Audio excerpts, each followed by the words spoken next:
Breaking news പുറത്തുവരികയാണ്. ഗാസയിൽ 20 ലക്ഷം മരണം പ്രവചിച്ചിരിക്കുകയാണ് Israel ധനമന്ത്രി ബെസലേൽ സ്മോട്രിച്ച്. ബന്ദികളെ വിട്ടയക്കാതെ എങ്ങനെ യുദ്ധവിരാമം ചർച്ച ചെയ്യാമെന്നാണ് ഇപ്പോൾ അവിടെ നടക്കുന്ന വിവരങ്ങൾ. ധാർമ്മിക യുദ്ധത്തിന് മുന്നിൽ ചിലപ്പോൾ മാനവികത വഴിമാറേണ്ടി വരുമെന്നാണ് മന്ത്രി പറയുന്നത്.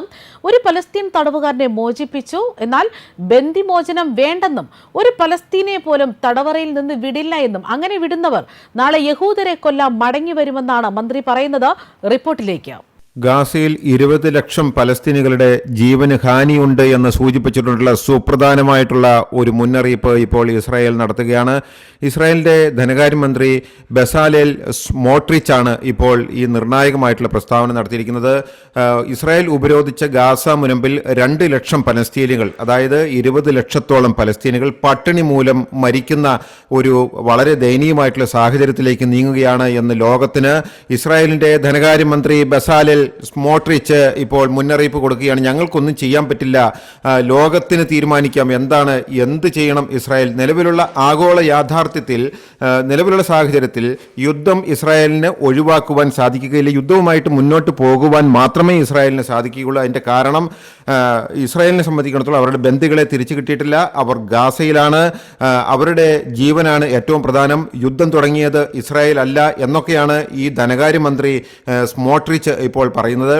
ഉപരോധിച്ച ഗാസ മുനമ്പിൽ 2 ദശലക്ഷം പലസ്തീനികൾ പട്ടിണി മൂലം മരിക്കുന്നത് ന്യായമാണോ, ധാർമ്മികമാണോ എന്ന് ഇസ്രായേൽ ധനകാര്യമന്ത്രി ബെസാലേൽ സ്മോട്രിച്ച് ഇപ്പോൾ നിർണായകമായ ചോദ്യം ലോകത്തോട് ചോദിക്കുകയാണ്. നിലവിലെ ആഗോള യാഥാർത്ഥ്യത്തിൽ യുദ്ധം കൈകാര്യം ചെയ്യുവാൻ ഞങ്ങൾക്ക് കഴിയില്ല. ഈ യുദ്ധത്തിന്റെ ആഫ്റ്റർ എഫക്റ്റ് കൈകാര്യം ചെയ്യുവാൻ സാധിക്കില്ല. ഞങ്ങളുടെ ബന്ദികളെ തിരിച്ചയക്കുന്നത് വരെ 2 ദശലക്ഷം സാധാരണക്കാർ പട്ടിണി മൂലം അത് മരിക്കണം എന്ന് ഞങ്ങൾക്ക് പറയാനാവില്ല, അനുവദിക്കാനാവില്ല. പക്ഷേ അത് ന്യായവും അല്ലെങ്കിൽ ഒരുപക്ഷെ ധാർമ്മികവും ആകാം എന്ന് ഈ മന്ത്രി പറയുകയാണ്, സ്മോട്രിച്ച് പറയുകയാണ്. ഇസ്രായേൽ ഹയോം ദിനപത്രം കൊടുത്ത ഒരു അഭിമുഖ സംഭാഷണത്തിൽ, ഇന്റർവ്യൂവിലാണ് വളരെ നിർണായകമായിട്ടുള്ള 2 ലക്ഷം പേരുടെ മരണം പ്രവചിക്കുന്ന അതിസുപ്രധാനമായിട്ടുള്ള വളരെ ദയനീയമായിട്ടുള്ള ഒരു മാനുഷിക വശം ഇപ്പോൾ ഇസ്രായേലിന്റെ ധനമന്ത്രി പങ്കുവയ്ക്കുന്നത്. ശരിയേത് തെറ്റേത് എന്ന് പോലും നമുക്ക് തരംതിരിക്കാനാവാത്ത രീതിയിലാണ് ഗാസയിലെ കാര്യങ്ങളെന്ന് ഇസ്രായേൽ തന്നെ പറയുകയാണ്. ഈ മന്ത്രി വീണ്ടും ഇസ്രായേലിന്റെ ധനമന്ത്രി പറയുന്നത് മാനുഷികതയ്ക്ക് പകരമായി മാനവികതയെ ധാർമ്മികമായിട്ട് ന്യായീകരിക്കുന്നു. അതാണ് പറയുന്നത്, മാനുഷികതയ്ക്ക് പകരം മാനവികതയെ ഞങ്ങൾ പകരം വെച്ച് ഇതിനെയൊക്കെ ന്യായീകരിക്കുകയാണ്. പക്ഷേ നമുക്ക് എന്ത് ചെയ്യുവാൻ കഴിയും? ഞങ്ങൾ ഒരു പ്രത്യേക യാഥാർത്ഥ്യത്തിലാണ് ഇപ്പോൾ ജീവിക്കുന്നത്. ഈ യുദ്ധം അന്താരാഷ്ട്ര നിയമങ്ങൾക്ക് ആവശ്യമാണ്, നിയമസാധുതയുള്ള യുദ്ധമാണ്. 2023 ഒക്ടോബർ 7 ഹമാസിന്റെ ആക്രമണത്തിന് ശേഷം ഇസ്രായേൽ ഗാസ മുനമ്പിൽ ഉപരോധം ഏർപ്പെടുത്തിയിരുന്നു. ഉപരോധത്തെ തുടർന്ന് ജനങ്ങൾ പട്ടിണിയുടെ വക്കിലാണ്. ഇപ്പോൾ പട്ടിണി ആണ് ഗാസയിൽ ഇപ്പോൾ നടമാടുന്നത്.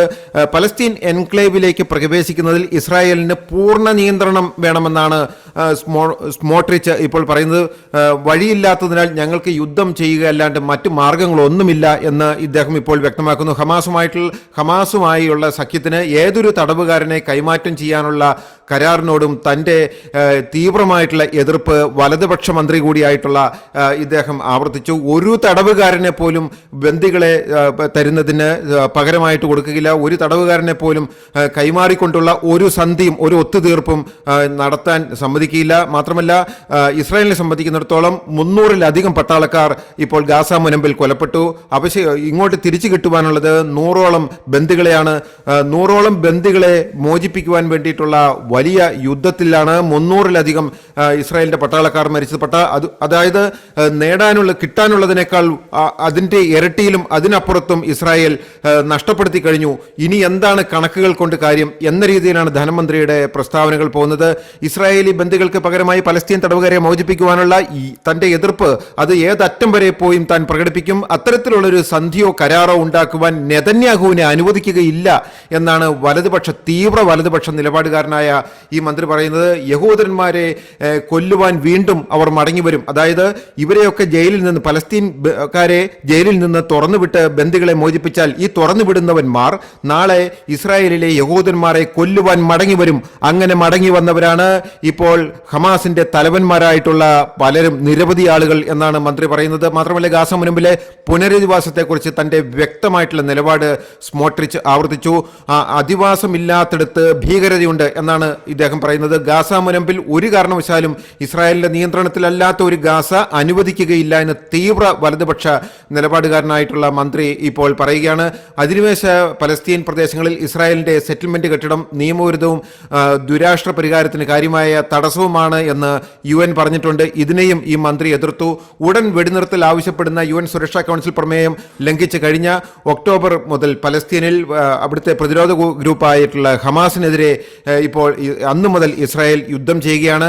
പലസ്തീൻ ആരോഗ്യ അധികാരികളുടെ കണക്കനുസരിച്ച് ഇപ്പോൾ 40,000-ഓളം പേർ പലസ്തീനിൽ കൊല്ലപ്പെട്ടു. കൂടുതലും സ്ത്രീകളും കുട്ടികളുമാണ്. 91,600-ലധികം പേർക്ക് പരിക്കേറ്റു. ഇതിനിടെ 10,000-ഓളം പേരെ കാണാനില്ല. ഇസ്രായേൽ യുദ്ധത്തിന് ഏകദേശം 10 മാസങ്ങൾ ഇപ്പോൾ പഴക്കമായി. 10 മാസം പിന്നിടുകയാണ്. ഈ പിന്നിടുമ്പോൾ ഗാസയിൽ ഭക്ഷണത്തിനും ശുദ്ധജലക്ഷാമത്തിനും മരുന്നിനും വളരെ ക്ഷാമം നേരിടുകയാണ്. ഉപരോധത്തിൽ ഗാസ ഇപ്പോൾ തകർന്നു കിടക്കുകയാണ്.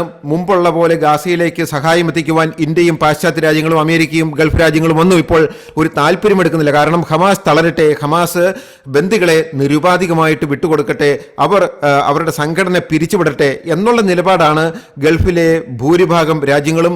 ന്യൂസ് ഡെസ്ക് കർമ്മ ന്യൂസ്.